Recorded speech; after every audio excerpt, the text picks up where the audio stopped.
ஹல்லேலூயா, ஹல்லேலூயா, ஹல்லேலூயா. கர்த்தர் நல்லவர். கூடி வந்திருக்கிற ஒவ்வொரு தேவ பிள்ளைகளையும் இயேசு கிறிஸ்துவின் இனிய நாமத்தில் வாழ்த்துகிறேன். கர்த்தர் உங்களை தாராளமாய் ஆசீர்வதிப்பாராக. சோஷியல் மீடியா வழியாக செய்திகளை கேட்கிற பல நாடுகளில் இருந்து கேட்கிற பிள்ளைகள் இருக்கிறீங்க. உங்களுக்காக கர்த்தரை துதிக்கிறேன். கர்த்தருடைய நாமம் மகிமைப்படட்டும். ஆமென். இன்னும் வார்த்தைகளை கேளுங்க. ஹல்லேலூயா. கர்த்தருடைய நாமத்தை மகிமைப்படுத்துங்க. எல்லாவற்றுக்கும் மேலாக கர்த்தரை உயர்த்துங்கள். கர்த்தர் நல்லவர். ஆமென். ஹல்லேலூயா. கடந்த நாட்களிலே நாம் தியானித்து வருகிறதான அதே வார்த்தை மறுபடியும் தியானிக்கும்படியாக நான் கர்த்தருக்குள்ளே வாஞ்சிக்கிறேன். ஹல்லேலூயா. ஆவியானவர் சபைகளுக்கு சொல்லுகிறதை காதுள்ளவன் கேட்க கடவன். ஆமென். இயேசு தன்னுடைய சுவிசேஷத்திலே அல்ல பிரசங்கத்திலே உவமைகளாக சொல்லி சீஷர்களுக்கு அவர் வார்த்தைகளை புரிய வைக்கிறதை நம்ம பார்க்கிறோம். அப்படியாக அவர் ஒரு உவமையை சொல்லுகிறார். அதாவது ஒரு மனிதன் நல்ல கோதுமை மணியை விதைக்கிறான். ஆனால் மனுஷன் நித்திரை பண்ணின போதோ பிசாசானவன் சத்துரு வந்து அதற்குள்ளே என்ன செய்தானா, களைகளை விதைத்தானாம். ஆமென். ஹல்லேலூயா. அப்போ நித்திரை பண்ணுகையில் ஒரு ஆவிக்குரிய தேவ பிள்ளை, ஹல்லேலூயா, கிறிஸ்துவுக்காக பிரகாசிக்கிற ஒரு தேவ பிள்ளை வாழ்க்கையிலே அசதியாக சோர்ந்து போய் இருக்கும்போது சத்துரு என்ன செய்வான், களைகளை கொண்டு விதைப்பான். ஆமென். ஹல்லேலூயா. களைகளும் மணியும் சேர்ந்து வளர்கிறது. இப்போ வேலைக்காரன் சொல்லுகிற அந்த களைகளை பிடுங்கட்டுமா? இல்லை இல்லை இல்லை. ஹல்லேலூயா. கடைசி வரைக்கும் ஒரு நியாய தீர்ப்பு என்று ஒன்று இருக்கிறது. அது வரைக்கும் அது வளரட்டும். ஆமென். ஹல்லேலூயா, ஹல்லேலூயா. இப்போ அதை பிடுங்கினா நல்ல கோதுமை மணிகளும் அது நாசமாகிவிடும், நஷ்டமாகிவிடும். ஆகவே அது அப்படியே இருக்கட்டும். அது கடைசி நாளிலே ஒரு ஆக்கினை தீர்ப்பு என்று ஒன்று இருக்கிறது. அந்த நாளிலே முதலாவதாக களைகளை கட்டுக்கட்டாக பிடுங்கி அதை கட்டி அக்கினியிலே போடுவார்கள் என்று கர்த்தர் சொல்லுகிறார். சொல்லிவிட்டு சொல்லுகிறார், கேட்கிறதற்கு காதுள்ளவன் கேட்க கடவன். ஆமென். ஹல்லேலூயா. சபைகளுக்கு சொல்லுகிறதை காதுள்ளவன் கேட்க கடவன். ஆமென். ஹல்லேலூயா. தேவ பிள்ளைகளை கர்த்தர் நம் ஒவ்வொருவருக்கும் உங்களுக்கும் எனக்கும் சொல்லுகிறதான ஒரு எச்சரிப்பு. ஆமென். ஒரு எச்சரிக்கை. ஆமென். ஒரு வாணி. ஆமென். கேட்கிறதற்கு காதுள்ளவன் கேட்க கடவன். ஆமென். ஹல்லேலூயா. இப்போ யார் யாருக்கு இந்த ஆக்கினை தீர்ப்பு கொடுக்க கர்த்தர் வரப்போகிறார்? ஹல்லேலூயா. யார் யாருக்கு ஆக்கினை தீர்ப்பு உண்டு என்பதை மிக வேகமாக ஒரு சில வசனங்களை சுட்டிக்காட்டி நான் சொல்ல கர்த்தருக்குள்ளே நான் வாஞ்சிக்கிறேன். ஆமென். ஹல்லேலூயா. கர்த்தர் இந்த பூமியை நியாயம் தீர்க்க அவர் வரப்போகிறார். ஆமென். ஹல்லேலூயா. சங்கீதங்களின் புஸ்தகத்தில் ஒரு வசனம் ஞாபகத்துக்கு வருகிறது. சங்கீதம் 96:13 அவர் வருகிறார். அவர் பூமியை நியாயம் தீர்க்க வருகிறார். அவர் பூலோகத்தை நீதியோடும் ஜனங்களை சத்தியத்தோடும் நியாயம் தீர்ப்பார். ஆமென். ஹல்லேலூயா. அவர் வருகிறார். எதுக்கு தெரியுமா? பூமியை நியாயம் தீர்க்க வருகிறார். இந்த உலகத்தை சிருஷ்டித்து உருவாக்கி சகல ஆசீர்வாதங்களை படைத்து மனுஷனை ஆண்டு கொள்ளுங்கள் என்று சொல்லி தந்துவிட்டு போனாரே அந்த தெய்வம். ஆமென். ஹல்லேலூயா. மறுபடியும் நம்மை சேர்த்து கொள்ள வரப்போகிறார். இந்த உலக வாழ்க்கை ஒரு கொஞ்ச காலம்தான். இங்கே நம்ம ஒரு பரதேசி வாழ்க்கை தான். ஹல்லேலூயா. ஒரு பாடல் வரிகள் ஞாபகத்துக்கு வருகிறது. இவிடே ஞான் வேறும் ஒரு பரதேசி போல் இவ்விடத்தே பார்ப்பிடமோ வழியம்பலம் இவிடே நீக்காரும் தூணா இல்லெங்கிலும் இவிடே நீக்காரும் தூணா இல்லெங்கிலும் இணையாகும் இயேசுவோடு சேர்ந்தால் மதி இணையாகும் இயேசுவோடு சேர்ந்தால் மதி எனக்கென்றே இயேசுவினை கண்டால் மதி. தெரிந்தவர்கள் சேர்ந்து பாடலாமே. இகத்திலே மாய சுகம் விட்டால் மதி எனக்கென்றே இயேசுவினை கண்டால் மதி இகத்திலே மாய சுகம் விட்டால் மதி. ஆமென். மிக அருமையான பழைய பாடல். ஹல்லேலூயா. கர்த்தர் வருகிறார். ஆமென். இங்கே கொஞ்ச நாள் வாழ்க்கை, இந்த வாழ்க்கையிலே பரிசுத்தமாய் வாழ்ந்து அந்த பரலோகத்தின் தெய்வம் நம்மை சேர்த்து கொள்ள வரும்போது அவரோடு கூட செல்லும்படியான ஒரு வாக்கியம் நம்முடைய வாழ்க்கையிலே வேணும். ஒரு பரிசுத்தமான வாழ்க்கையை வாழ்ந்து கொண்டு இருந்தால் மாத்திரமே கடைசி காலம் கவனிக்கும் போது ஆமென். ஹல்லேலூயா. மரித்தோர் அழிவில்லாதவர்களாக எழுந்திருப்பார்கள். நாமும் மறு ரூபமாகும். ஆமென். ஹல்லேலூயா. சப்ஜெக்டுக்கு நேராக கடந்து வர நான் விரும்புகிறேன். அவர் பூமியை நியாயம் தீர்க்க வருகிறார். ஆமென். அவர் பூலோகத்தை நீதியோடும் ஜனங்களை சத்தியத்தோடு நியாயம் தீர்ப்பார். ஆமென். இயேசு ஹல்லேலூயா. இந்த உலகத்தை நீதியோடும் சத்தியத்தோடும் எந்த நியாயக்கேடு இல்லை. இந்த உலகத்தில் பல நியாயக்கேடு செய்கிறாங்க. ஆனால் அவருடைய நியாய தீர்ப்பு நியாயமாக இருக்கும், உண்மையாக இருக்கும். ஆமென்.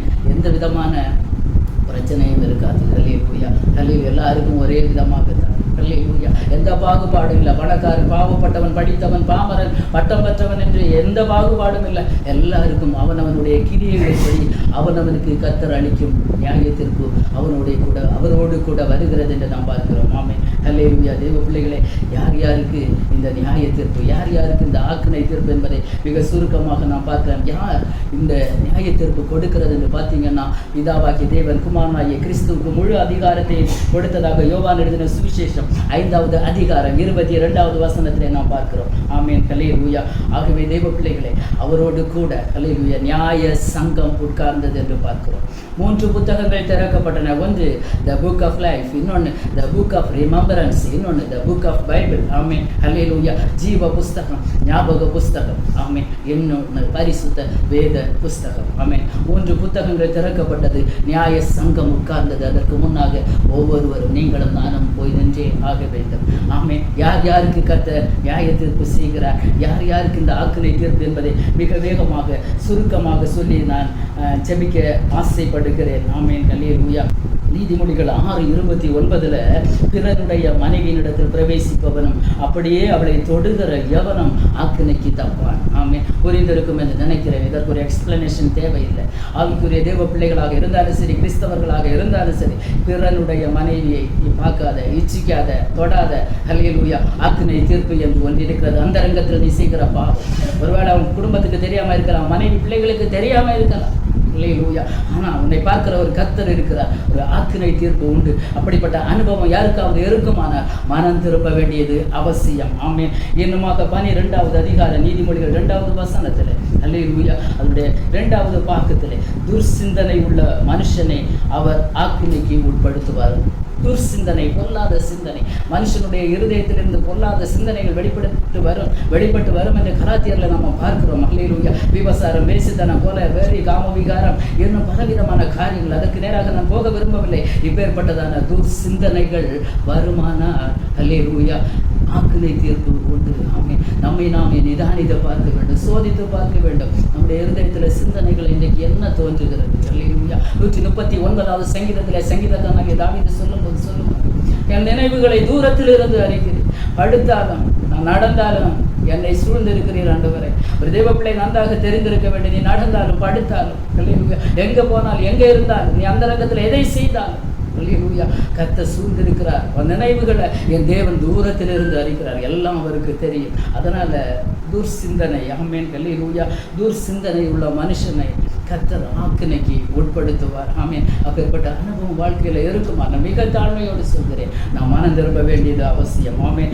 இன்னும் நீதிமொழிகள் 19:9 பார்த்தீங்கன்னா, பொய் சாட்சிக்காரன் ஆக்கினைக்கு தப்பான், பொய்களை பேசுகிறவன் நாசம் அடைவான். பொய் சாட்சிக்காரன். இன்னைக்கு கோர்ட்டில் தேவ பிள்ளைகளுக்கு விரோதமாக எத்தனையோ பொய் சாட்சிக்காரங்க எழுப்பி இருக்கிறாங்க. அப்படிதானே? அல்லேலூயா. எத்தனையோ பொய் சாட்சிக்காரங்க நல்ல லஞ்சம் வாங்கிட்டு, பணம் வாங்கிட்டு, அல்லேலூயா, தேவ பிள்ளைகளுக்கு விரோதமாக, ஊழியர்களுக்கு விரோதமாக, சபைகளுக்கு விரோதமாக, அல்லேலூயா, பொய் சாட்சி சொல்லி எத்தனையோ சபைகள் இன்றைக்கு பூட்டப்பட்டிருக்கிறது. ஜாக்கிரதை. பரலோகம் பார்த்து கொண்டிருக்கிறது. ஒரு நியாய தீர்ப்பு என்று ஒன்று இருக்கிறது. அல்லேலூயா. அந்த ஆக்கினைக்கு தப்ப முடியாது. மேற்பட்ட அனுபவங்கள் வாழ்க்கையில் இருக்குமானால் மனம் திரும்ப வேண்டியது அவசியம். ஆமென். பொய் சாட்சி. அல்லேலூயா.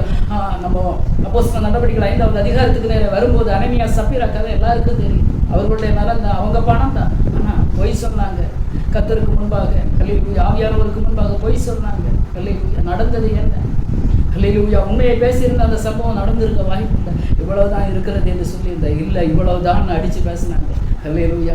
பொய் சாட்சிக்காரன் நாசம் அடைவான் என்று சொல்லப்பட்டிருக்கு.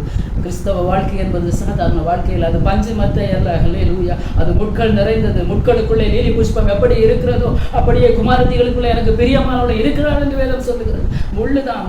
ஆமென். அல்லேலூயா. சாதாரண வாழ்க்கை அல்ல. பரிசுத்தமாய் வாழ்கிறது என்பது அவ்வளவு சாதாரண வாழ்க்கை அல்ல. தன்னை வெறுத்து வாழ்கிற ஒரு வாழ்க்கை, உலகத்தை வெறுத்து வாழ்கிற ஒரு வாழ்க்கை. ஆமென். அல்லேலூயா. அப்பேற்பட்ட ஒரு வாழ்க்கையை வாழ்கிற தேவ பிள்ளைதான் நியாய சங்கத்திற்கு முன்பாக தைரியமாக போய் நிற்க முடியும். அப்போ பொய் சாட்சி, இன்னொன்று அல்லேலூயா பொய் பேசுகிறது இந்த வாழ்க்கையில் இருக்குமானால் நாம் மனம் திரும்ப வேண்டியது அவசியம். அது மனம் திரும்பாத பட்சத்தில் ஒரு ஆக்கினை தீர்ப்பு என்று ஒன்று இருக்கிறது. ஆமென். அல்லேலூயா. இன்னொன்று நீதிமொழிகள் 19:19 கடும் கோபி, ஆமென், ஆக்கினைக்கு உள்ளாவான். ஆமென். கடும் கோபம் இன்னைக்கு அல்லேலூயா. ஆவிக்குரிய பிள்ளைகளுக்கு கூட வாழ்க்கையில கடும் கோபம், எல்லா அந்நிய பாஷை இருக்கிறது, வர்ஷிப் இருக்கிறது, எல்லாம் இருக்கிறது. கோபம் வந்தோடனே மனைவி அடிக்கிற புருஷனா நீங்க? அல்லேலூயா. 4 ஜெபத்துக்குள்ள போட்டு அடிக்கிறியே, அல்லேலூயா. வேற யாருக்கும் தெரியாது. நீ நல்ல பிள்ளையாக வெளியே வலம் வரலாம். பரலோகம் பார்த்து கொண்டு இருக்கிறது. ஒரு ஆக்கினை தீர்ப்பு இருக்கிறது. மனம் திரும்ப வேண்டியது அவசியம், மனம் திரும்ப வேண்டியது அவசியம். இதற்கெல்லாம் எக்ஸ்பிளனேஷன் நான் சொல்ல விரும்பல, எல்லாருக்குமே தெரிந்த சம்பவங்கள் தான். அல்லேலூயா. இன்னும் மிக முக்கியமான ஒரு காரியத்தை நான் சொல்லி அல்லேலூயா இந்த ஆராதனை முடிக்கலாம் என்று கர்த்தருக்குள்ளே நான் வாஞ்சிக்கிறேன். ஆமென். அல்லேலூயா. மிக முக்கியமாக அல்லேலூயா, நம்முடைய இரட்சகராகிய இயேசு கிறிஸ்துவை ஏற்றுக்கொள்ளாத ஒரு மனிதன், இன்னும் அவருடைய வார்த்தையை ஏற்றுக்கொள்ளாத ஒரு மனிதனுக்கு ஆக்கினை தீர்ப்பு என்று கொண்டிருக்கிறது. அல்லேலூயா. இயேசுவை கிறிஸ்து என்று ஏற்றுக்கொள்ளாத, தெய்வம் என்று ஏற்றுக்கொள்ளாத ஒரு மனிதன், இந்த வார்த்தையை ஏற்றுக்கொள்ளாத ஒரு மனுஷன் யாராக இருந்தாலும் அவர்களுக்கு ஒரு ஆக்கினை தீர்ப்பு என்று ஒன்று இருக்கிறது. ஆமென். மத்தேயு 10:14-15 பார்த்தீங்கன்னா, அல்லேலூயா, எவனாகிலும் உங்களை ஏற்றுக்கொள்ளாமலும், ஆமென், அல்லேலூயா, உங்கள் வார்த்தைகளை கேளாமலும் போனார், ஆமென், நியாய தீர்ப்பு என்று ஒன்று இருக்கிறது. நியாய தீர்ப்பு என்று ஒன்று இருக்கிறது. அந்த நியாய தீர்ப்பு எப்படி இருக்குமா? சோதோம் கொமோராவுக்கு நேரிட்டதை பார்க்கிலும் நேரிடுவது லகுவா இருந்ததா? சோதோம் கொமோராவுக்கு நேரிட்டது லகுவா இருந்தா, அப்போ இயேசுவை ஏற்றுக்கொள்ளாமல், அவருடைய வார்த்தையை ஏற்றுக்கொள்ளாமல் இருக்கிறவர்களுடைய வாழ்க்கையில கற்றுக் கொடுக்கிற நியாய தீர்ப்பு, ஆக்கினை தீர்ப்பு எவ்வளவு பயங்கரம், எவ்வளவு பயங்கரம். ஆமென். அதாவது இந்த இயேசுவை ஏற்றுக்கொள்ளாமல், இன்னும் இந்த வார்த்தைக்கு செவி கொடுக்காமல் இருந்தீங்கன்னா தயவாக மனம் திரும்புங்கள். மிக தாழ்மையோடு சொல்கிறேன், ஜீவனுள்ள தெய்வம் இயேசு இந்த உலகத்துல வந்து உங்களுக்காகவும் எனக்காகவும் மரித்து, பாவத்திற்காக, நம்முடைய அக்கிரமத்திற்காக, அல்லேலூயா, நம்முடைய அநியாயத்திற்காக ரத்தம் சிந்தி மரித்து நம்மை மீட்டுக் கொண்ட ஒரே ஒரு தெய்வம் உண்டு என்றார். அது இயேசு மாத்திரமே. அல்லேலூயா. அவருடைய வார்த்தை மாத்திரமே. இனி சம்பவிக்கக்கூடிய காரியங்கள் எல்லாம் இந்த வேதத்திலே சொல்லப்பட்டிருக்கிறது. இந்த நாள் வரையில், இந்த நிமிஷம் வரையிலும் இந்த வேதத்தில் சொல்லப்பட்டிருக்கிற காரியங்கள் மாத்திரமே சம்பவித்துக் கொண்டிருக்கிறது என்பதை யாரும் மறந்து விட வேண்டாம். இந்த உலகமே 2ஆக பிரிக்கப்பட்டிருக்கிறது. ஒன்னு BC, ஒன்னு AD. Amen. After death, before Christ. Amen. Hallelujah. யாரும் மறக்க முடியாது. எத்தனையோ மகான்கள், தலைவர்கள் மாற்றலாம் என்று பார்த்தார்கள். அல்லேலூயா. ஆனால் மாற்ற முடியாது. ஆமென். கிறிஸ்துவுக்கு முன், கிறிஸ்துவுக்கு பின் தான். ஆமென். அல்லேலூயா. அதை யாராலும் மாற்ற முடியாது. அன்பான தெய்வ பிள்ளைகளே, சகோதரனே, சகோதரி, இதுவரை இயேசுவை ஏற்றுக்கொள்ளலன்னா, அல்லேலூயா, இந்த வசனத்தை ஏற்றுக்கொள்ளலன்னா ஏற்றுக்கொள்ளுங்க. அவர் நல்ல தெய்வம், அன்புள்ள தெய்வம், நம்மை நேசிக்கிற தெய்வம். எந்த பாவியையும் அவர் நேசிக்கிறார். பாவத்தை வெறுக்கிறார். எந்த பாவம் செய்தாலும், எந்த அநியாயம் செய்தாலும், அல்லேலூயா, தேவ சமூகத்திலே அறிக்கையிட்டு தன்னந்தனியா யாருக்கும் சொல்ல வேண்டிய தேவையில்லை. எந்த ஃபாதர் கிட்டே நீ போய் சொல்ல வேண்டிய தேவையில்லை. அரை வீட்டை பூட்டி கொண்டு இப்படிப்பட்ட காரியங்கள் என்னுடைய வாழ்க்கையில் இருக்கிறது. நான் மனம் திரும்ப விரும்புகிறேன் என்று தேவ சமூகத்தில் பாவங்களை அறிக்கையிட்டு ஜெபித்தீங்கன்னா, இந்த இயேசு உங்களை நேசித்து உங்கள் பாவத்தை மன்னித்து தந்தை பிள்ளையாக சேர்த்துக் கொள்வார். அல்லேலூயா, அல்லேலூயா. ஆகவே இயேசுவை ஏற்றுக்கொள்ளுங்க. அவருடைய வார்த்தைகளுக்கு கீழ்ப்படிங்க, செவி கொடுங்க. ஆமென். அல்லேலூயா. யோவான் 12:48 என்னை தள்ளி என் வார்த்தைகளை ஏற்றுக்கொள்ளாதவன் நியாயம் இருக்கிற நாள் ஒன்று இருக்கிறது. என்னை தள்ளி, இயேசுவே சொல்லுகிறார், என்னை தள்ளி, அல்லேலூயா, சொந்த ஜனங்கள் அவரை தள்ளுனாங்க. அல்லேலூயா. என்னை தள்ளி என் வார்த்தைகளை ஏற்றுக்கொள்ளலைன்னா ஒரு நியாய தீர்ப்பு என்று ஒரு எழுதி வச்சுட்டு தான் போயிருக்காரு. ஆமென். அல்லேலூயா. பின்வரும் சந்ததிகள் படிக்க வேண்டும் என்று எழுதி வைத்து கொண்டு போயிருக்கிறார். யாரும் இந்த ஆக்கினைக்கு உட்படக்கூடாது என்பதற்காக எழுதி வைத்திருக்கிறார். ஒரு இடத்துல ரோட்ல பயணித்து கொண்டு போகிறோம்னா வழியில் ஒரு பெரிய குண்டு கிடக்கிறதுன்னா, ஒரு பெரிய ஆழமான ஒரு குண்டு, ஒரு பகுதி இருக்குன்னா அந்த இடத்துல என்ன செய்வாங்க? எச்சரிக்கை போர்டு வைப்பாங்க. ஏன்னா பின்னாடி வருகிறவங்க என்ன செய்யக்கூடாது? விழக்கூடாது. அப்படி இந்த உலகம் செய்யுமானால் நம்மை மீட்டெடுத்த ரட்சகர் தெய்வம் எழுதி வைத்து கொண்டு போயிருக்கிறார்கள். அல்லேலூயா. என்ன தள்ளி வார்த்தைகளை தள்ளாதுங்க. தள்ளிட்டீங்கன்னா ஒரு ஆக்கினை தீர்ப்பு என்று ஒன்று இருக்கிறது. ஒரு நியாய தீர்ப்பு என்று ஒன்று இருக்கிறது. தெய்வ பிள்ளைகளை எவ்வளவு ஆண்டவர் ஞானமா அன்பாக எழுதி வைத்திருக்கிறார். ஆகவே இயேசுவை ஏற்றுக்கொள்ளாதவங்க ஏற்றுக்கொள்ளுங்க. ஆமென். இதை கேட்கிற பிள்ளைகள், அல்லேலூயா, யாராக இருந்தால் இந்த சத்தத்தை கேட்கிறவங்க இயேசுவுக்கு செவி கொடுங்க.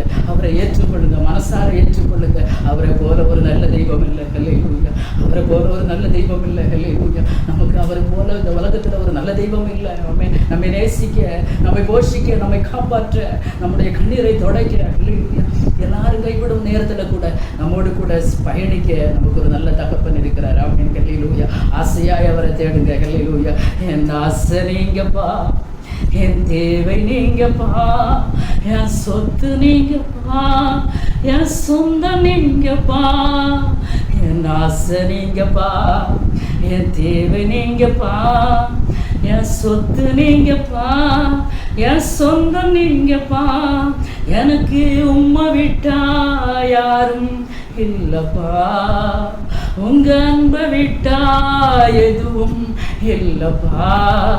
என் ஆசை நீங்கப்பா, என் தேவை நீங்கப்பா, என் சொத்து நீங்கப்பா, என் சொந்தம் நீங்கப்பா. என்னை மிகவும் உற்சாகப்படுத்துகிற ஒரு பாடல் வரிகள் எல்லாமே. ஹல்லேலூயா. ஆசையும் நீங்கப்பா, என் தேவையும் நீங்கப்பா, என் சொத்தம் நீங்கப்பா, என் சொந்தமும் நீங்கப்பா. ஹல்லேலூயா, ஹல்லேலூயா. இந்த இயேசுவை ஏற்றுக்கொள்ளுங்க. ஆமென். அவர் உங்களை ஏற்றுக்கொள்ள ஆவலாயிருக்கிறார். யோவான் எழுதின சுவிசேஷம் 5வது அதிகாரம் 24வது வசனத்தில். ஹல்லேலூயா. எழுத்தீங்களா யாராவது? ஹல்லேலூயா. நானே வாசிக்க விரும்புகிறேன். என் வசனத்தை கேட்டு என்னை அனுப்புனவரை விசுவாசிக்கிறவனுக்கு நித்திய ஜீவன் உண்டு. அவன் ஆக்கினை தீர்ப்புக்கு உட்படாமல் மரணத்தை விட்டு நீங்கி ஜீவனுக்கு உட்பட்டு இருக்கிறான் என்று மெய்யாகவே மெய்யாகவே உங்களுக்கு சொல்லுகிறேன். மெய்யாகவே ட்ரூலி. ஹல்லேலூயா. மெய்யாகவே நான் சொல்லுகிறேன். ஹல்லேலூயா. என் வசனத்தை கேட்டு என்னை அனுப்புனவரை விசுவாசிக்கிறவனுக்கு. இயேசுவை இந்த உலகத்துக்கு அனுப்புனது யாரு? இயேசுவை இந்த உலகத்துக்கு அனுப்புனது யாரு? ஹல்லேலூயா. பிதாவாகிய தேவன் குமாரனாகிய கிறிஸ்துவை இந்த உலகத்துக்கு அனுப்பினார். ஆமென். ஹல்லேலூயா. அந்த இயேசு தான் நமக்கு வழி. ஆமென். நானே வழியும் சத்தியமும் ஜீவனமாக இருக்கிறேன் என்று சொல்கிறார். அந்த இயேசு ஆகிய வழியின் மூலமாக பிதாவை நாம் தரிசிக்கிறோம். ஆமென். ஹல்லேலூயா. தேவ பிள்ளைகளை, இன்றைக்கு பல விதமான உபதேசங்கள் தேசத்திலே பேசப்பட்டு வருகிறது. யாரையும் குறை சொல்ல நான் வரல. குறை சொல்லுகிறது மாதிரி யாரும் நினைக்கவும் வேண்டாம். நீங்கள் என்னதான் கமெண்ட்ஸ் அனுப்பினாலும் எனக்கு அதை பற்றி பிரச்சனை இல்லை. நான் சொல்லுகிறதை நீங்கள் ஏற்றுக்கொள்ள வேண்டும் என்கிற கட்டாயம் இல்லை. வேதத்திற்கு ஒத்து போனதா இருந்தா, வேதத்துக்கு ஒத்து போகிறதா பாருங்க. இந்த பரிசுத்த வேதாகமத்திற்கு இந்த வசனங்களுக்கு ஒத்து போகிறதா இருந்தால் நீங்கள் தைரியமாக ஏற்றுக்கொள்ளலாம். இல்லைன்னா அந்த வசனத்தை வாசிங்க. ஆமென். ஹல்லேலூயா. ஆண்டவருடைய வசனத்தை கேட்கணும். அவரை அனுப்பின பிதாவை ஒரு தேவ பிள்ளை ஏற்றுக்கொள்ள வேண்டும். ஆமென். ஹல்லேலூயா. அதை விசுவாசிக்கணும். பிதாவாகிய தேவன் ஒருவர் இருக்கிறார் என்பதை விசுவாசிக்க வேண்டும். குமாரனாகிய கிறிஸ்து இருக்கிறார் என்பதை விசுவாசிக்க வேண்டும். பரிசுத்த ஆவியானவர் இருக்கிறார் என்பதை விசுவாசிக்க வேண்டும். அப்பேற்பட்டவர்களுக்கு நித்திய ஜீவன் உண்டா? அப்ப விசுவாசிக்காதவனுக்கு நித்திய ஜீவன் என்னையா? இல்லையா? ஹல்லேலூயா. அப்படிதான் புரிந்து கொள்ள முடியும். உங்கள் சாய்ஸுக்கு நான் விடுகிறேன். வசனங்களை வாசிங்க. ஹல்லேலூயா. எந்த சர்ச்சுக்கு போகிறோம் என்பது முக்கியம் அல்ல, வசனங்களை கை கொள்ளுகிறோமா என்பதுதான் முக்கியம். பரலோகத்தில் போகும்போது கர்த்தர் கேட்க மாட்டார், நீ என்ன சபையான்னு கேட்க மாட்டார். ஹல்லேலூயா. எந்த சபையாக இருந்தாலும் சரி, எந்த சபை, எந்த டினாமினேஷன் என்று கர்த்தர் கேட்க மாட்டார். வேத வசனம், என் வசனத்தை கேட்டு ஆமென் அதன்படி செய்கிறவன் எவன்? ஆமென். என்னை நேசித்து என்னை தள்ளாதபடி, என் வசனத்தை தள்ளாதபடி என்னை ஏற்றுக்கொண்டு என் வசனத்தை ஏற்றுக்கொள்ளுகிறவன், என்னை அனுப்பின பிதாவை ஏற்றுக்கொள்ளுகிறவன். ஆமென். பிதாவாகிய தேவன் குமாரனாகிய கிறிஸ்துவை வழியாக நமக்கு அனுப்பி வைத்திருக்கிறார். ஆமென். ஹல்லேலூயா. தன்னுடைய சொந்த குமாரனை அனுப்பி வைத்திருக்கிறார். ஆமென். அந்த தெய்வத்தை நாம் ஏற்றுக்கொள்ளும் போது நமக்கு என்ன இல்லை? ஆக்கினை தீர்ப்பு இல்லை. ஏற்றுக்கொள்ளாத பட்சத்தில் ஆக்கினை தீர்ப்பு என்று வந்து இருக்கிறது, நித்திய ஜீவனும் இல்லை. ஆமென். ஹல்லேலூயா. வசனங்களை நன்றாக வாசித்துக் கொள்ளுங்கள். யோவான் 5:24 ஹல்லேலூயா. இன்னும் 2 தெசலோனிக்கேயர் 1:7 பார்த்தீங்கன்னா, தேவனை அறியாதவர்களுக்கும் நம்முடைய கர்த்தராகிய இயேசு கிறிஸ்துவின் சுவிசேஷத்திற்கு கீழ்ப்படியாதவர்களுக்கும் நித்திய ஆக்கினை செலுத்தும்படிக்கு கர்த்தராகிய இயேசு வரப்போகிறார். ஆமென். இங்கே பார்த்தீங்கன்னா, கர்த்தராகிய இயேசு கிறிஸ்துவின் சுவிசேஷத்திற்கு கீழ்ப்படியாதவர்களுக்கு ஒவ்வொரு நிருபத்திலையும் அப்போஸ்தலர்கள் எழுதி வைத்திருக்கிறாங்க. ஒவ்வொருவரும் தங்களுடைய நிருபங்கள் எழுதி வைத்திருக்கிறாங்க. ஹல்லேலூயா. கர்த்தராகிய இயேசு கிறிஸ்துவின் சுவிசேஷத்திற்கு கீழ்ப்படியாதவர்களுக்கும் நீதியுள்ள ஆக்கினை தீர்ப்பு. ஹல்லேலூயா. ஹல்லேலூயா. தேவ பிள்ளைகளே, கர்த்தரை அறியாதவர்களுக்கும், அறியாமல் இருந்தால் கூட பிரச்சனை இல்லை, தெரிந்தும் ஏற்றுக்கொள்ளாதவர்களுக்கு பெரிய பிரச்சனை, ஆக்கினை தீர்ப்பு என்று ஒன்று இருக்கிறது. இந்த தெய்வத்தை ஏற்றுக்கொள்ளுங்கள். ஆமென். ஹல்லேலூயா. அதற்காக இயேசு தன்னுடைய வல்லமை உள்ள தூதரோடும் ஜுவாலித்து எரிகிற அக்கினியோடும் வானத்திலிருந்து வெளிப்படும் போது அப்படி ஆகும் என்று சொல்லி முடிக்கிறார். ஆமென். ஒரு நாள் உண்டு, கர்த்தர் கோடானு கோடி தூதர்களோடு இந்த உலகத்துக்கு அவர் வருவார், தன்னுடையவர்களை சேர்த்து கொள்ளும்படினார். கைவிடப்பட்டவர்களுடைய நிலை அந்த பரிதாபம். ஹல்லேலூயா. எது சுவிசேஷம் என்று எல்லாருக்கும் தெரியும். ஆமென். ரட்சிப்பு என்றால் என்ன என்று தெரியும். ஞானஸ்நானம் என்றால் என்ன என்று தெரியும். விசுவாசம் உள்ளவனாகி ஞானஸ்நானம் எடுப்பவன் என்ன செய்வான்? பெறுவன் ரட்சிக்கப்படுவான். மார்க் 16:16 விசுவாசம் உள்ளவனாகி ஞானஸ்நானம் பெற்றவன் ரட்சிக்கப்படுவான், விசுவாசியாதவனும் ஆக்கினைக்கு உட்படுவான். குழந்தைகளுக்கு ஞானஸ்நானம் கொடுக்குறீங்களே, ஹல்லேலூயா. கிறிஸ்தவர்களே, குழந்தைகளுக்கு ஞானஸ்நானம் கொடுக்குறீங்களே, அதுக்கு என்ன விசுவாசம் இருக்கிறது? ஹல்லேலூயா. ஹல்லேலூயா. என் பாவத்துக்காக இயேசு மரித்தார் என்று என்னதான் தெரிகிறது? அந்த பிள்ளையிடத்தில் நீங்கள் கேட்கும்போது, உன் பாவத்துக்காக கிறிஸ்து மரித்தார் என்பதை விசுவாசிக்கிறாயா என்று கேட்டால் அந்த குழந்தைக்கு என்ன தெரியும்? இன்னைக்கு கிறிஸ்தவத்தில் எத்தனை முரண்பாடுகள், எத்தனை உபதேசங்கள். ஹல்லேலூயா. மனம் திரும்ப வேண்டியது அவசியம். ஆமென். விசுவாசம் உள்ளவனாகி ஞானஸ்நானம் எடுங்க. கிறிஸ்து என்னுடைய பாவத்திற்காக மரித்தார் என்கிறதான விசுவாசம் என்றைக்கு வருகிறதோ அன்றைக்கு தண்ணீரில் இறங்கி பிதா குமாரன் பரிசுத்த ஆவி நாமத்தினாலே மூழ்கி ஞானஸ்நானம் பெறுங்க. ஹல்லேலூயா. இது தெரியும், எல்லாருக்கும் தெரியும். ஆனால் ஏற்றுக்கொள்ள மனம் இல்லை, ஏற்றுக்கொள்ள மனம் இல்லை. ஹல்லேலூயா. விசுவாசியாதவனுக்கோ ஒரு ஆக்கினை தீர்ப்பு என்று ஒன்று இருக்கிறது. ஆமென். ஹல்லேலூயா. ரட்சிக்கப்பட்டு ஞானஸ்நான சத்தியத்துக்கு கீழ்ப்படிந்து பரிசுத்த ஆவியின் அபிஷேகத்தை காத்திருந்து பெற்றுக்கொள்ளுங்க. பரிசுத்த ஆவியின் அபிஷேகத்தை காத்திருந்த தேவ பிள்ளைக்கு பெற்றுக்கொள்ளுங்க. ஏன்னா இயேசு அவர் வெளிப்படும் போது ஹல்லேலூயா, ஹல்லேலூயா, இயேசு கிறிஸ்து அவர் தன்னுடைய வருகையில யாருக்கு இந்த சத்தம் கேட்க தெரியுமா? ஹல்லேலூயா. முத்திரை போடப்பட்டவர்களுக்கு. ஹல்லேலூயா. நீங்கள் மீட்கப்பட்ட நாளுக்கென்று முத்திரையாக பெற்ற கர்த்தருடைய பரிசுத்த ஆவியை துக்கப்படுத்தாதீர்கள் என்று சொல்லுவோம். மீட்கப்பட நாளுக்காகத்தான் ஒரு முத்திரையாகத்தான் என்ன தந்திருக்கிறாங்க? பரிசுத்த ஆவியின் அபிஷேகத்தை கர்த்தர் தந்திருக்கிறார். ஹல்லேலூயா. கர்த்தர் வரும்போது மீட்கப்படணும்னா, ஹல்லேலூயா, அவரோடு கூட போகணும்னா, அந்த எக்கால சத்தம் காதில் கேட்கணும்னா அந்த ஆவியின் அபிஷேகம் கண்டிப்பாக வேண்டும், கண்டிப்பாக வேண்டும். ஆமென். ஹல்லேலூயா. கிறிஸ்துவின் ஆவி இல்லாதவன் அவருடையவன் அல்ல என்று வேதம் சொல்லுகிறது. ஹல்லேலூயா. இதுவரை அபிஷேகம் பெறாத தேவ பிள்ளைகள் தேவ சமூகத்தில் காத்திருங்க. அவர் தருவதற்கு வாஞ்சையாக இருக்கிறார். நீங்கள் பெற்றுக்கொள்ள வாஞ்சையாக இருந்தீங்கன்னா கர்த்தர் உங்கள் மேல் ஊற்றுவதற்கு அவர் வாஞ்சையாக இருக்கிறார். ஆமென். அபிஷேகம் பெறாதவங்க காத்திருந்து பெற்றுக்கொள்ளுங்க. கடைசியில் தெரியாது என்று சொல்லாதுங்க. மீட்கப்படும் நாளுக்காக தான் இந்த முத்திரை தான் இந்த பரிசுத்த ஆவியின் அபிஷேகம். வெளிநாட்டுக்கு போகிறதற்கு ஒரு பாஸ்போர்ட் எவ்வளவு முத்திரையாக இருக்கிறதோ, பாஸ்போர்ட் இல்லாமல் யாரும் போக முடியாது. பாஸ்போர்ட் இல்லாமல் போக முடியுமா? போக முடியாது. அது ஒரு முத்திரை. இல்லையா? ரேஷன் கடைக்கு போனால் ஒரு ரேஷன் கார்டு வேணும், இல்லைன்னா போக முடியாது. வாகனம் ஓட்டணும்னா ஒரு லைசன்ஸ் வேணும், அது ஒரு முத்திரை. இல்லையா? இப்போ ஆதார் கார்டு ஒரு முத்திரை, அது எல்லாத்துக்கும் வேணும். ஆமென். உலகத்தில் இத்தனை காரியங்கள் இருக்கும்போது பரலோகத்தில் ஹல்லேலூயா கைகளால் தீர்க்கப்படாத அந்த நித்திய வீட்டுக்குள்ளே பிரவேசிக்க வேண்டும் என்றால் இந்த பரிசுத்த ஆவியின் அபிஷேகம் வேண்டும். அது தெய்வ பிள்ளை பெற்றுக்கொள்ளுங்கள். ஆமென். ஹல்லேலூயா. அப்போ விசுவாசியாதவனோ ஆக்கினைக்குள்ளாக தீர்க்கப்படுவான் என்று பரிசுத்த வேதாகமம் நமக்கு கற்றுக் கொடுக்கிறது. ஆமென். ஹல்லேலூயா. ஆமென். கர்த்தருடைய வார்த்தையை ஏற்றுக்கொள்ளாத யாராவது இதை கேட்குறீங்கன்னா, உங்கள் குடும்பங்களில், உங்கள் பிள்ளைகளில், பேர பிள்ளைகளில் யாராவது உங்கள் ரிலேஷனில், உங்கள் ஃப்ரெண்ட்ஸ் வட்டாரங்களில் யாராவது இருக்கிறாங்கன்னா சுவிசேஷத்தை சொல்லுங்க, அறிவிங்க, அவங்க காதுகள் கேட்கட்டும். ஆமென். கடைசி நாளில் நியாய சங்கம் உட்கார்ந்து இருக்கும். எனக்கு தெரியாது, அழுகையும் பற்கடிப்பு நிறைந்த அக்னியிலே போவது எவ்வளவோ எவ்வளவோ ஒரு வேதனையான அனுபவம். ஹல்லேலூயா. நமக்கு கிடைத்த இந்த நாள், ஹல்லேலூயா, ஹல்லேலூயா, உனக்கு கிடைத்த இந்த நாளில் அது ஹல்லேலூயா, ஹல்லேலூயா, ஒரு ரட்சிப்பை குறித்து நீ நினச்சிக்கோ. ஹல்லேலூயா, ஹல்லேலூயா. உனக்கு கிடைத்த இந்த நாளில் அது உன் சமாதானத்துக்கு ஏற்றவைகளை நீ அறிந்திருந்தால் உனக்கு நலமாயிருக்கும். இப்பொழுதே ரட்சணிய நாள், இப்பொழுதே அனுகிரக காலம். ஆமென். நாட்கள் பொல்லாததானதால் காலத்தை பிரயோஜனப்படுத்திக் கொள்ளுங்க. எந்த வேலையிலையும் சுவிசேஷம் வரட்டும். பிரசித்தி பெற்றவங்க பேசினா மட்டுமல்ல சுவிசேஷம், யாருடைய வாயிலிருந்து வேணாலும் வரட்டுமே. சுவிசேஷம் ஏற்றுக்கொள்ளுங்க. ஆமென். ஹல்லேலூயா. கர்த்தருடைய வார்த்தை வேதத்துக்கு ஒத்து போவதாக இருந்தால் யார் பேசட்டு ஏற்றுக்கொள்ளுங்க. காலம் சமீபமாக இருக்கிறது. அன்றைக்கு எனக்கு தெரியாது என்று சொல்ல முடியாது. ஹல்லேலூயா.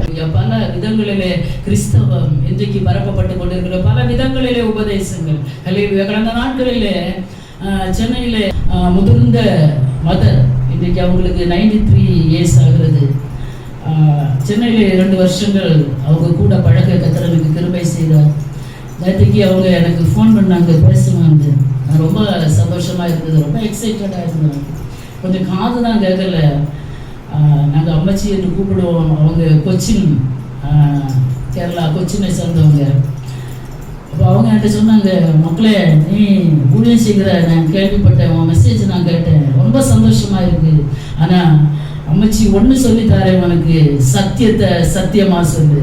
யார் தான் எதிராக வந்தாலும், எப்பேற்பட்டவங்க எதிராக வந்தாலும் நீ சத்தியத்துக்கு சாட்சியாக இருக்கணும். இப்போ நீ சொல்லு அம்மச்சிக்கு. அப்படி செய்வியா மக்களே? கடைசி வரைக்கும் செய்வேன் அம்மச்சி. கர்த்தரோட கிருபை தந்தா அதான் செய்வேன். ஒரு இன்ச்சு கூட நீ என்ன செய்யாத, சத்தியத்தை யார் தான் எதுதான் சொன்னாலும் சத்தியத்தை வித்தியாசமா பேசாத. இந்த வேத சத்தியத்தை இருக்கிறது மாதிரி நீ பேசணும். அப்படி செய்வியா மக்களே? அடுத்த அக்டோபர் 26 எனக்கு 94 இயர்ஸ் ஆகிறது. இப்போ நான் சொன்னேன், அக்டோபர் 25 நாங்கள் மினிஸ்ட்ரி ஆரம்பித்து 1 வருஷம் ஆகிறது. ஒரு தேங்க்ஸ் கிவிங் மீட்டிங் வைக்கலான்னு இருக்கிறேன். நீங்கள் வந்தீங்கன்னா ரொம்ப சந்தோஷமாக இருக்கும். அவங்க நான் ரொம்ப ஆசைப்படுறேன், கர்த்தருக்கு சித்தமானா நான் வருவேன்னு சொல்லியிருக்கிறாங்க. இன்றைக்கு பெரிய சபையில் இருக்கிறாங்க, சொல்கிறாங்க என்னால் கட்டுப்படுத்த முடியலம்மா, எல்லா உபதேசங்களும் மாறிவிட்டது, வேதனையாக இருக்கிறது. அல்லேலூயா. ஒரு 2 நிமிடம் அவர்கள் ஃபோனில் எனக்காக ப்ரேயர் பண்ணாங்க. மக்களை, நீ எந்த சூழ்நிலையிலும் சத்தியத்துக்கு எதிர்த்து பேசக்கூடாது, எதிர்த்து நிற்கக்கூடாது. என்னதான் உனக்கு அந்தஸ்து வரட்டுமே, என்னதான் உனக்கு மகிமை வரட்டுமே, என்னதான் பேர் பிரஸ்தாபம் வந்தாலும் சத்தியத்துக்கு விரோதமாக பேசாத. யார் தான் சொல்லட்டுமே, எந்த பெரிய நபர் சொன்னாலும் இருக்கிறது மாதிரி பேசணும். இன்னைக்கு நான் வேதனைப்படுகிறேன், நான் வேதனைப்படுகிறேன், என்னால் கண்ட்ரோல் பண்ண முடியல, சத்தியம் எடுபட்டு போயிடுச்சு என்று 93 வயதான தாயார் அவன் இன்றைக்கு இளமை போல பஸ்ஸில் பிரயாணம் செய்கிறாங்க. பஸ்ஸில் தனிமையில் அவங்கள விட மாட்டாங்க. நல்ல பேக்ரவுண்ட் உள்ள ஃபேமிலி, நல்ல பெரிய ஃபேமிலி. அவங்களுடைய அனுபவங்கள், ஒரு சில அனுபவங்களை நான் அவங்க கூட இருந்தபோது அந்த சின்ன பிராயத்தில் இல்லையா, அந்த 18-19 வயசில் அவங்க கூட பழக்க கத்துற எனக்கு கிருபை தந்தார். அந்த நேரத்தில் அவங்களுடைய அனுபவங்களை கேட்டபோது இருதயமெல்லாம் உடைந்து போகும். வாலிப வயதில் ஒரே ஒரு செட் ட்ரெஸ் இருக்கும். அந்த நேரத்தில் இந்த சாமனத்துக்கு பேர நான் சொல்ல விரும்பலை, அனைவருக்கு தெரியும் இந்த செய்தியை கேட்கும்போது. அப்போது மத்தியான நேரத்தில் குளத்துக்கு போவாங்களாம் குளிப்பதற்கு. ஏன்னா மத்தியான நேரத்தில் யாரும் வரமாட்டாங்க. கழுத்தளவு தண்ணியில் நின்றுட்டு அந்த ஒரு ட்ரெஸ்ஸை கசக்கி அந்த வெயிலில் அந்த ட்ரெஸ் காய்கிறது வரை நிற்பாங்களாம். இந்த இருதயமெல்லாம் உடைக்கப்பட்டு போனது. அந்த சின்ன வயசுல ஒரு பெரிய தாக்கம் எனக்குள்ளே வந்தது. இப்போ சொல்லுவாங்க, மக்களே, நான் ஒரு வாலிப ஸ்டேஜ், என் குடும்பம் பெருசு, எல்லா வசதி வாய்ப்புகள் உண்டு, கர்த்தருக்காக பட்ட பாடுகள் சர்வ சாதாரணம் அல்ல. அந்த கையில் தூக்கி வச்சுட்டு அந்த துணி அப்படியே மார்போடு வச்சுட்டு கொஞ்சம் மேலே வந்து படபடா அதை உடுத்துட்டு, ஆனாலும் பாதி ட்ரெஸ் நனைஞ்சிரும் மக்களே. இப்படியாக வாழ்க்கையை நான் கடத்தினேன். பல வருடங்கள் ஒரே துணியை வைத்து ஊழியம் செய்கிறேன். சாப்பாட்டுக்கு ஆகாரம் இல்லை. பப்பாசி மரத்தில் காய்கள் எல்லாம் பறித்து சாப்பிட்ட பிறகு அந்த இலைகள் நறுக்குமா, அந்த இலைகளை எல்லாம் பறித்து வேக வைப்பாங்களாம். வேக வச்சு அந்த முதல் தண்ணியை கீழே ஊற்றி விடுவாங்களாம். அது ரொம்ப கசப்பாக, ரொம்ப அது கேடுள்ளதான். அதனால் அந்த முதல் தண்ணியை கீழே ஊற்றிட்டு 2வது ஒரு தண்ணி வைத்து அந்த பப்பாசி இலையை வேக வச்சு அதை வடிக வச்சு அந்த இலையை என்ன செய்வாங்களாம், வயிறு நிறைய சாப்பிடுவாங்களாம். அப்படி அன்றைக்கு ஊழியங்களை கட்டி வளர்த்தாங்க. பாடுகள் மத்தியில், பசியின் மத்தியில், உபத்திரவங்கள் மத்தியில். ஆனால் களை சத்துரு களையை விதைக்க அனுமதிக்கலை. அல்லேலூயா. சொந்து போகல அவங்க. அல்லேலூயா. இன்றைக்கு வேதனைப்படுறாங்க. சத்தியம் எடுபட்டு போயிட்டு என்னால் எதுவுமே செய்ய முடியல. நீ சத்தியத்திற்காக நிற்க வேண்டும்.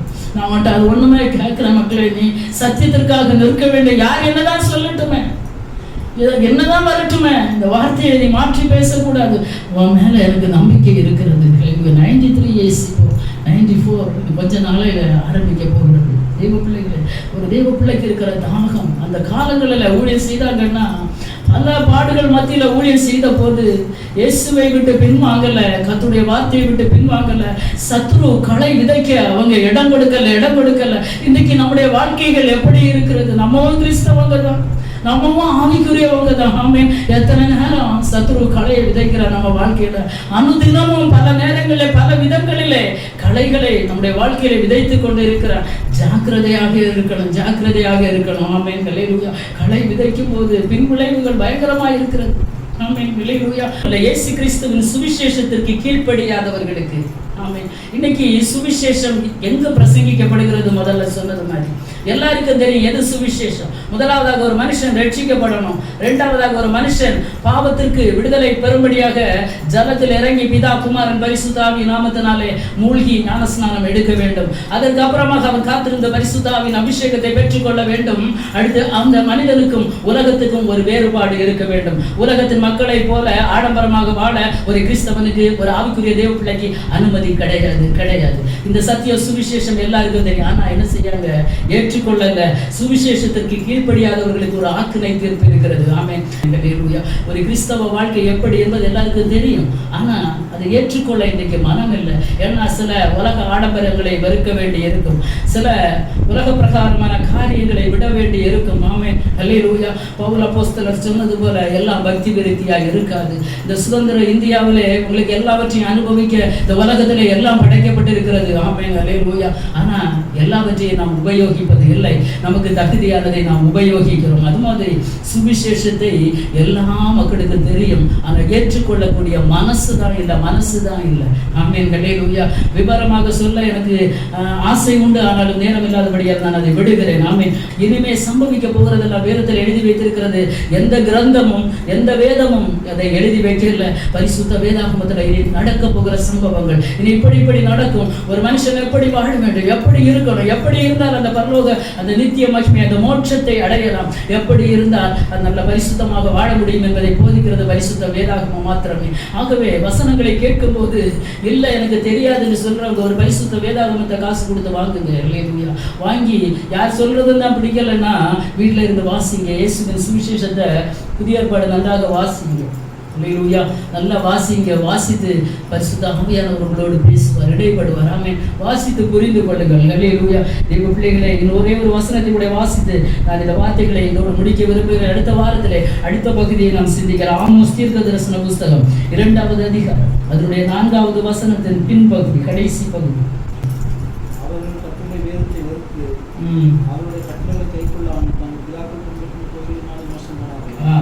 வேதத்தை வெறுத்து கட்டளைகளை கை கொள்ளாமல் போகிறவர்களுக்கு ஆக்கினை தீர்ப்பு உண்டு. எல்லாமே நான் முதல்ல சொன்ன மாதிரி ஒரே ஒரு பாயிண்ட்ல தான் நான் நிற்கிறேன். கர்த்தருடைய வேதத்தை ஏற்றுக்கொள்ளாமலும் கர்த்தராகிய இயேசு கிறிஸ்துவை ஏற்றுக்கொள்ளாமலும் இயேசுவை இந்த உலகத்திற்கு அனுப்பின பிதாவை ஏற்றுக்கொள்ளாமலும் இருக்கிற ஒரு மனிதனுக்கு என்ன உண்டு? ஆக்கினை தீர்ப்பு உண்டு. அல்லேலூயா. இங்கே வேதத்திலே பார்க்கிறோம், கர்த்தருடைய வேதத்தை வெறுத்து அவருடைய கட்டளைகளை கை கொள்ளாமல் தாங்கள் பிதாக்கள் பின்பற்றின பொய்களினால் மோசம் போனவர்கள். ஆமென். பிதாக்கள் இன்னைக்கு சிலர் அப்படிதான் சொல்றாங்க. ஒரு சகோதரியிடத்துல பல வருடங்களுக்கு முன்பாக நான் சுவிசேஷத்தை சொன்னபோது அவங்க சொன்ன காரியம், எங்கள் வீட்டில் நாங்கள் என்ன வைத்திருக்கிறோம், கோவில் வைத்து நாங்கள் வழிபடுகிறவங்க பரம்பரையாக எங்கள் பாட்டி, எங்கள் தாத்தா, அவங்க அப்பா அம்மா எல்லாருமே இதில் தான் எங்களுக்கு குடும்ப கோவில். அதனால் என்னால் என்ன செய்ய முடியாது, இதை இன்னொன்று என்னால் தெய்வத்தை ஏற்றுக்கொள்ள முடியாது. இல்லை, இதுதான் ஜீவனுள்ள தேவன், நீங்கள் ஏற்றுக்கொண்டே ஆக வேண்டும் என்று சொன்னபோது அவர்கள் சொன்ன வார்த்தை இதுதான். நாங்கள் பரம்பரை ஹல்லேலூயா, என்னதான் பரம்பரை இருக்கட்டுமே ஹல்லேலூயா. வேதம் சொல்லுகிறது, கட்டளையை கை கொள்ளாமல் தங்கள் பிதாக்கள் பின்பற்றின பொய்களினால் மோசம் போனாங்க. பிதாக்கள் ஒருவேளை பலவிதமான பொய்யான காரியங்களை நம்பி மோசம் போய் இருக்கலாம். அதனால நம்மளும் அதை செய்யணும்னு எந்த கட்டாயமும் இல்லை. ஹல்லேலூயா. ஒருவேளை எங்க அப்பா தப்பு பண்ணி இருக்கலாம், ஹல்லேலூயா, எனக்கு அது தெரிந்திருக்கலாம். ஆனா அதே தப்பை நான் தொடரணும்னு எந்த கட்டாயமும் இல்லை. நான் பண்ணுகிற தப்பை என் பிள்ளை பண்ணணும்னு எந்த கட்டாயமும் இல்லை. நல்ல வழியில நடக்கணும். நல்லதா இருந்தா அதை என்ன செய்ய வேண்டும்? ஏற்றுக்கொள்ள வேண்டும். அப்போ பிதாக்கள் பொய்யான காரியங்களை பின்பற்றி மோசம் போன அந்த காரியங்களை இன்னைக்கு பின்வரும் சந்ததிகள் பின்பற்றி கொண்டு இருப்பார்கள். ஆனால் ஒரு நாள் ஒரு ஆக்கினை தீர்ப்பு என்று ஒன்று இருக்கிறது. ஆமென். எங்க அப்பா அதை செய்தாங்க, எங்க தாத்தா அதை செய்தாங்க, அதனால நானும் அதை செய்கிறேன் என்று சாக்கு போக்கு சொல்ல உனக்கு அதிகாரம் இல்லை. கர்த்தருடைய வேதம் அழகாக போதிக்கிறது. ஆமென். என்னை ஏற்றுக்கொண்டு என் வசனத்தை ஏற்றுக்கொள்ளாதவனுக்கு ஆக்கினை தீர்ப்பு உண்டு. ஹல்லேலூயா. என்னை ஏற்றுக்கொள்ளாதவனுக்கும் என் வார்த்தைகளை ஏற்றுக்கொள்ளாதவனுக்கும் ஒரு ஆக்கினை தீர்ப்பு ஒன்று இருக்கிறது. அது மாத்திரமல்ல, என்னை அனுப்புனவரை ஏற்றுக்கொள்ளாதவருக்கும் ஒரு ஆக்கினை தீர்ப்பு என்று ஒன்று இருக்கிறது. தெய்வ பிள்ளைகளே, எல்லா வசனங்களும் தெரியும், வார்த்தைகள் தெரியும், பைபிள் என்னன்னு தெரியும், சுவிசேஷம் என்னன்னு தெரியும், ரட்சிப்பு என்னன்னு தெரியும், ஞானஸ்நானம் என்னன்னு தெரியும், அபிஷேகம் என்னன்னு தெரியும், வேறுபாடு என்னன்னு தெரியும். எல்லாம் தெரிந்தும் அறிந்தும் அதன்படி செய்யலைன்னா ஒரு நியாய தீர்ப்பு இருக்கிறது. இல்லை, இதெல்லாம் கரெக்டாக நம்ம செய்தோம்னா நம்மளால இயன்றவரை, யாரும் 100க்கு நல்லவங்க இல்லை, நம்மளால இயன்றவரை அவனுடைய வசனத்தை கை கொண்டு கர்த்தரை நம்பி, இவர் தான் என்னுடைய தெய்வம், இவர் ஒரு நாள் என்னை சேர்க்க வருகிறார், என் பாவத்துக்காக இவர் தான் மரித்தார், ஹல்லேலூயா. என்ற கிரயத்துக்கு இவர் வாங்கி இருக்கிறார். நான் எனக்கு சொந்தம் உள்ளவன் அல்ல. ஆமென். எனக்குள்ள ஓடுகிற ரத்தம் கிறிஸ்துவின் ரத்தம். ஆமென். கிறிஸ்துவின் சிந்தை என்னிடத்துல வெளிப்பட வேண்டும். அந்த ஹல்லேலூயா கிருபையும் சத்தியமும் நிறைந்த அந்த இயேசு நமக்குள்ளே வாசமாய் இருக்கும்போது அவருடைய மகிமை நம்மிடத்திலிருந்து வெளிப்படும். ஆமென். ஹல்லேலூயா. என்னதான் உள்ள இருக்குதோ இல்ல களையை சத்துரு விதைத்து கொண்டு இருப்பானா தெரியாது. களை சேர்ந்து ஓங்கி வளர்ந்து கொண்டே இருக்கும். ஒரு நாள் வரும் நியாய தீர்ப்பு கொடுக்கிற நாள். ஹல்லேலூயா. அந்த நாள்ல முதலாவது களைகளை பிடுங்கி எல்லாம் என்னென்ன பாவ சுபாவங்கள் இருக்கிறதோ, என்னென்ன அக்கிரமங்கள், என்னென்ன ஆண்டவருக்கு பிரியமில்லாத கிரியைகள் இருக்கிறதோ அது எல்லாவற்றையும் கர்த்தர் நியாயத்திலே கொண்டு வந்து நிறுத்துவார். ஆமென். ஹல்லேலூயா. வாலிபனே, ஒரு இளமையிலே சந்தோஷப்படு. உன் கண்ணின் காட்சிகளிலும் உன் இருதயத்தின் உன் நெஞ்சின் வழிகளிலும் நீ நட. ஹல்லேலூயா. பிரசங்கி அழகாக எடுத்துக்கிறார். ஆனால் இது எல்லாவற்றையும் ஒரு நாள் கர்த்தர் நியாயத்திலே கொண்டு வந்து நிறுத்துவார். இன்னைக்கு உன் கண்ணின் காட்சி உன் நெஞ்சின் வழி யாருக்கும் தெரியாது, யாருக்கும் தெரியாது. ஹல்லேலூயா. இச்சையோடு பார்க்கிற பாவங்கள், பிறனுடைய மனைவி, ஒரு குடும்பம், ஹல்லேலூயா, ஒரு குடும்பம் சிதறடிக்கப்பட நம்ம யாருமே ஹல்லேலூயா காரணமா இருக்கக்கூடாது. ஒரு ஆவிக்குரிய கிறிஸ்தவன் ஆனாலும் சரி, ஒரு கிறிஸ்தவ தேவ பிள்ளைகள் ஆனாலும் சரி, ஒரு குடும்பத்துல பிரச்சனை உருவாவதற்கு ஒரு தேவ பிள்ளை காரணமா இருக்கக்கூடாது. ஹல்லேலூயா.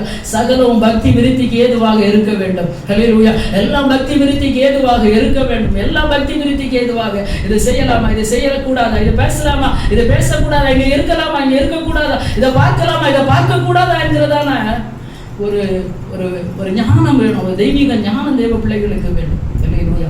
ஆகவே இந்த மாலை வேளையில் இந்த வசனத்துக்கு நேராக நம்ம ஏற்படிப்போம். ஹல்லேலூயா. ஹல்லேலூயா. கேட்கிற தெய்வ பிள்ளைகளே, ஹல்லேலூயா. இயேசுவை ஏற்றுக்கொள்ளாதவர்களுக்கும் இயேசுனுடைய வசனத்தை ஏற்றுக்கொள்ளாதவர்களுக்கும் ஹல்லேலூயா ஆக்கினை தீர்ப்பு என்று ஒன்று இருக்கிறது. ஆமென். ஹல்லேலூயா. நீங்க எந்த தெய்வத்தை வேண்டுமென்றாலும் இன்றைக்கு வணங்கி கொண்டிருக்கலாம்னா இந்த செய்தியை கேட்கிறீங்கன்னா ஒரு நிமிடம் கொஞ்சம் யோசித்து பாருங்க. நான் செய்யறது சரியா? ஹல்லேலூயா. என்னுடைய பாவங்களுக்காக ஹல்லேலூயா கல்வாரி சிலுவையிலே ரத்தம் சிந்தன அந்த தெய்வம், அந்த இயேசு என்னும் தெய்வம் எனக்கு தெரியும். நான் இன்னும் ஏற்றுக்கொள்ளவில்லை. ஹல்லேலூயா. என்னால் ஏற்றுக்கொள்ள முடியல. ஏன்னா பரம்பரையாக நாங்கள் இந்த தெய்வத்தை வணங்கி கொண்டிருக்கிறோம் என்று சிந்தித்துக் கொண்டிருக்கிற சகோதரனை, சகோதரியை, இன்றைய உன்னுடைய ரட்சணிய நாள். ஹல்லேலூயா. இன்றைய அனுக்கிரக காலம். நாட்கள் பொல்லாதவைகளானதால் கர்த்தர் உனக்கு தருகிறதான காலத்தை பிரயோஜனப்படுத்திக்கொள். இந்த நல்ல தெய்வத்தை ஏற்றுக்கொள்ளுங்க. ஹல்லேலூயா. கடைசியில யாருமே உங்களுக்கு ஹல்லேலூயா வாதாடுவதற்கு யாரும் வரமாட்டாங்க. ஆமென். ஹல்லேலூயா. நியாய தீர்ப்பு என்று ஒன்று இருக்கிறது. அந்த நாளிலே ஹல்லேலூயா அவமானப்பட்டவர்களாக, தலை குனிந்தவர்களாக, ஹல்லேலூயா இடது பக்கம் நிற்கிறவர்களாக நாம் நிற்கக்கூடாது, வலது பக்கம் நிற்கிறவர்களாக இருக்க வேண்டும். ஹல்லேலூயா. கர்த்தர் நம்மை பார்த்து சொல்லணும், ஹல்லேலூயா, உண்மையும் உத்தமமானவனே, கொஞ்சத்துல உண்மையா இருந்த, என் வசனத்தை கை கொண்ட, என்ன நீ ஏற்றுக்கொண்ட, என்னை அனுப்பின பிதாவை நீ ஏற்றுக்கொண்டாய். ஹல்லேலூயா. என்னுடைய மகிமைக்குள்ள நீ பிரவேசி என்று கர்த்தர் நம்மை பார்த்து சொல்வார். எல்லாரும் ஒரு நிமிடம் ஹல்லேலூயா. ஆண்டவரே, சொல்லப்பட்ட வார்த்தைகளிலே ஹல்லேலூயா நம்ம எல்லாரும் நீங்களும் நானும் ஹல்லேலூயா ஏதாவது வாழ்க்கையில் இருக்கிறதா? ஹல்லேலூயா. பொய் சொல்லுகிற அனுபவங்கள், ஹல்லேலூயா இச்சையோடு பார்க்கிற அனுபவங்கள், ஹல்லேலூயா. ஹல்லேலூயா. கடும் கோபங்கள், ஆமென். ஹல்லேலூயா. துர்சிந்தனைகள், ஆண்டவருக்கு பிரியமில்லாத சிந்தனைகள், எண்ணங்கள் எதுவாக இருந்தாலும் இந்த மாலை வேளையில தேவ சமூகத்தில் நாம் அறிக்கையிடுவோமா? ஹல்லேலூயா. அறிக்கையிடுவோமா? ஹல்லேலூயா. ஆண்டவரே, இந்த பாவம் என்னுடைய வாழ்க்கையில் இருக்கிற கேட்கிற பிள்ளைகள் ஏதாவது இருக்குமானால் ஆண்டவரிடத்துல மன்னிப்பு உண்டு, மன்னிப்பு உண்டு, மன்னிப்பு உண்டு. ஹல்லேலூயா. தன் பாவங்களை மறைக்கிறவன் வாழ்வடைய மாட்டான். ஆனா அதை அறிக்கை செய்து விட்டு விடுகிறவனுக்கு இரக்கம் உண்டு, மன்னிப்பு உண்டு. என் தெய்வம் மன்னிக்கிற தேவன். ஹல்லேலூயா. எப்போ பாவத்தை அறிக்கையிடுவாய் என்று அவர் பார்த்து கொண்டே இருக்கிறார். ஹல்லேலூயா. அறிக்கையிடுகிற ஒரு தெய்வ பிள்ளைக்கு மீட்பு உண்டு, ஆக்கினை தீர்ப்பு இல்லை. ஹல்லேலூயா. தைரியமாக நியாய சங்கம் உட்கார்ந்து இருக்கிற இடத்துல தைரியமாக இருக்க வேணும்னா இன்னைக்கு கர்த்தருடைய வார்த்தைக்கு நாம் செவி கொடுத்தே ஆக வேண்டும். ஹல்லேலூயா. ஹல்லேலூயா. ஹல்லேலூயா. எத்தனை பேர் இன்றைக்கு அர்ப்பணிக்கிறீங்க? ஹல்லேலூயா. எனக்கு தெரியும். ஹல்லேலூயா. கர்த்தரை எனக்கு தெரியும், நான் ஏற்றுக்கொள்ள போகிறேன். ஹல்லேலூயா. இதுவரை நான் ஏற்றுக்கொள்ளல, உண்மைதான். ஆனா இன்றைக்கு நான் இந்த தெய்வத்தை ஏற்றுக்கொள்ள போகிறேன். ஆமென். இயேசு அல்லாமல் வேற வழியே இல்லை, வேற வேயே இல்லை. நானே வழியும் சத்தியமும் ஜீவனுமாய் இருக்கிறேன் என்று கர்த்தர் சொல்லுகிறார். பரலோகத்திற்கு போக ஒரே வழி இயேசு மாத்திரமே, இயேசு மாத்திரமே. இயேசுவை ஏற்றுக்கொள்ளுங்க, அவருடைய வார்த்தைக்கு கீழ்ப்படிங்க, அவரை அனுப்பின பிதாவை ஏற்றுக்கொள்ளுங்க. ஹல்லேலூயா. ஹல்லேலூயா. அப்படிப்பட்டவர்களுக்கு ஹல்லேலூயா ஆக்கினை தீர்ப்பு இல்லை, ஒரு நித்திய ஜீவன் உண்டு. ஆமென். ஹல்லேலூயா. தேவ சமூகத்தில் ஜெபிப்போமா? ஹல்லேலூயா. ஹல்லேலூயா. தகப்பனே, எங்க வாழ்க்கையில ஏதாவது குறைகள் இருக்குமானால் ஆண்டவரே, நாங்கள் யாரும் நூற்றுக்கு 100 நல்லவர்கள் அல்ல இயேசுவா. எங்கள் வாழ்க்கையில் ஏதாவது குறைகள் இருக்குமானால் இந்த மாலைகளில் இந்த வார்த்தைகளுக்கு முன்பாக எங்களை அர்ப்பணிக்கிறோம் கர்த்தாவே. ஆண்டவரே, மனுஷ வாழ்க்கை ஆண்டவரே காலையில மலர்ந்து மாலையில வாடி போகும் ஒரு பூவை போல இருக்கிறது ஆண்டவரே. இந்த நாட்களுக்குள்ளாக கர்த்தர் இந்த உலகத்துல நமக்கு தந்திருக்கிற நாட்களிலே இந்த தெய்வத்தை பற்றி அறிந்து கொள்ளுங்க, அவரை ஏற்றுக்கொள்ளுங்க, அவருடைய வசனத்தை ஏற்றுக்கொள்ளுங்க, கீழ்ப்படியுங்க. அல்லேலூயா. ஒரு நாள் வரும், அந்த நாளிலே அவரோடு கூட நாம் ஆளுகை செய்ய முடியும். அல்லேலூயா, அல்லேலூயா.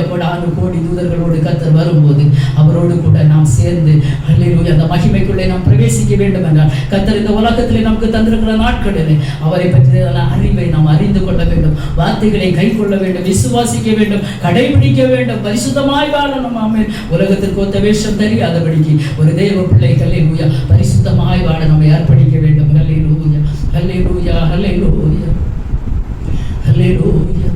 என் பிரயாண காலம் 4 வீரல் நீளம், ஆயுதின் பிரதாபம் கஷ்டத மாத்திரம். என் பிரயாண காலம் 4 வீரல் நீளம், ஆயுதின் பிரதாபம் കഷ്ടത മാത്രം. ഞാൻ പറന്നു വേഗം പ്രിയനോട് ചേരും, വിൺമഹിമാ പ്രാപിച്ചെന്നു വിശ്രമിച്ചിടും, എന്നു വിശ്രമിച്ചിടും. അല്പകാലം മാത്രം ഈ ഭൂമിയിലെ വാസം, സ്വപുരമാണെന്റെ നിത്യമാം വീട്, എന്റെ നിത്യമാം വീട്. അല്പകാലം മാത്രം ഈ ഭൂമിയിലെ വാസം, സ്വപുരമാണെന്റെ നിത്യമാം വീട്, എന്റെ നിത്യമാം